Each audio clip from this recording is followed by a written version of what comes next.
All right, everybody. I'm gonna try to make this short. It's super hard for me to do these videos. I end up going down rabbit holes. So, anyways, I'm gonna show everybody that has asked, and then some, my system to sharpen a DaySix head. Obviously, you have to take the bleeder off to get the main blade sharp. This head is not sharp. I mean, I wouldn't let my kids play with it, but it's not ready to go to the woods by any means. Okay, so if you're just starting out sharpening a DaySix head, or any head for that matter, I would take a Sharpie and I would paint the edges. That way you can see that you're getting even pressure. I've done it enough, and I use my finger for a guide, and so I can feel that, you know, that I'm getting good pressure all the way down the blade, and the whole blade is getting worked. So we're just gonna do, you know, 3 or 4 strokes on each side. We're gonna just back and forth. I'm not putting any weight hardly at all on the head, other than just to keep it square and keep the bevel down. You can tell.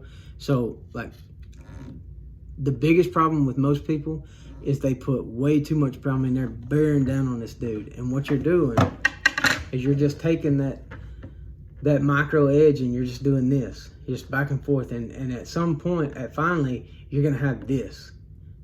You do not want that. Like, you want something that's sharp, not that you've taken all possibility of turning it into a sharp, huntable broadhead. You've basically you've turned it into a target point at that point. Don't do that. Don't bear down on these heads. Even as high quality and as hard as this steel is, it doesn't require a lot of pressure. Put it on there. I mean, you can just slide it. And like I say, if your edges are painted, you'll be able to tell that you're getting the whole blade, you know, worked. A couple, 3 or 4 licks on each side. You'll feel some little spots that you might need to rework, you know, or not rework, just spend a little bit more time on. But if you do 3 on one side, I don't know, maybe it's OCD. I don't struggle with that, but when it comes to broadheads, if I do 3 on one side, I try to, you know, do 3 on the other. Just kind of keep it even. But it's not complicated. Biggest thing is light strokes. If it takes me 10 or 15 more strokes, so be it. I'm not gonna get in a hurry and think that I'm doing myself justice by pushing on these heads and putting a ton of pressure on them, because you're gonna be going backwards. All right, I can feel that this dude is pretty much there. Finish it off with a stroke on each side. Then we're gonna get the jewel stick, ceramic rod, whatever, however you want to call it. But this is a ceramic stick, and I'm gonna do 1 stroke on each side, and I'm gonna do that 4 or 5 times, and I'm gonna check it. This right here is what hones that blade and gets it scary sharp for me.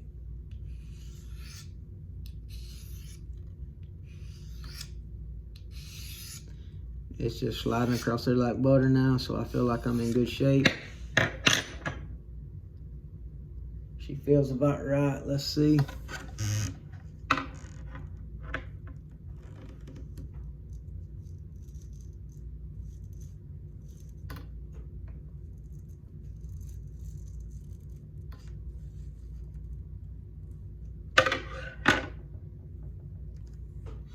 I mean, it's there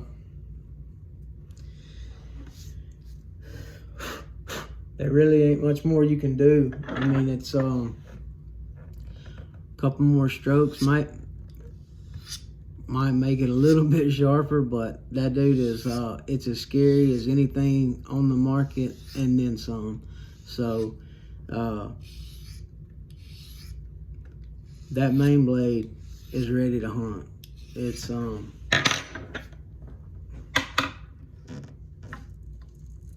yeah, I ain't jacking with it no more. So that's the main blade. Set it over here so I don't cut myself. Now for the bleeder. The bleeder is super easy. Because they don't take much damage. I use my thumb to push the bevel down, and then I use my pointer finger to hold it up. So I mean, it's basically a guide, and you just back and forth, same on this side. But then you take your pointer finger, push down, put your thumb on it as a guide. Same deal, super light strokes, nothing to it. Both sides, all four, blade or edges.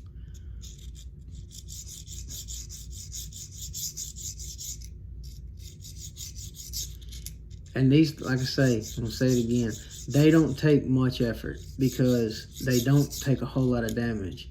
I've never really had a bleeder blade that wasn't still pretty tacky even after, a pass through or two. And that's it. And then you just take that dude back, take your main blade off. Trying to make this thing, fairly short. It's tough. There's a lot to, but it's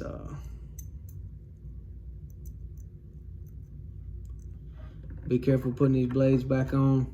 When I put the main blade on, I reach and grab the back of both blades like so, pull into it, because you definitely don't want that sucker getting a hold of your finger. I like blood trails. I just ain't trying to make myself, I don't want to follow myself around. That's it. That dude is as bad as they come. I got no hair left on my arms, so I can't do many more heads. So till I grow some hair back. I hope that helps. It's pretty simple. Again, kind of the key points on that is don't use a rod or sharpener. They are not designed for the head like this. Don't bear down and push too hard on your stone. You're working backwards doing that. Light strokes, even if it takes you a while, just take your time, get your feel down, paint your edges, and once you get a couple under your belt, you'll be able to do it by feel. But I would start out painting the edges and take your time again. But a little bit of time to get them that sharp is worth everything when it comes to getting a shot of a lifetime, or any shot for that matter. I mean, they're all shots of a lifetime. If you shoot a critter, it's obviously a shot of a lifetime for that critter, and you should make every effort to be as good on your end as you can possibly be. I'm not trying to be a elitist and a holier than thou. I've screwed up. I'm human. I've lost critters, but it ain't because I'm shooting dull broadheads. So all that other stuff is for another time and place. But make sure your broadheads are sharp. That's before you walk out the door. That should be your main concern. Don't buy one, pick it up out of the package. Don't matter if it's DaySix or the new Rage 27.3. If they ain't sharp, figure out how to get them sharp, or find a head that you can get sharp. So that's my system. That's my soapbox. Y'all have a good one. Good luck. God bless.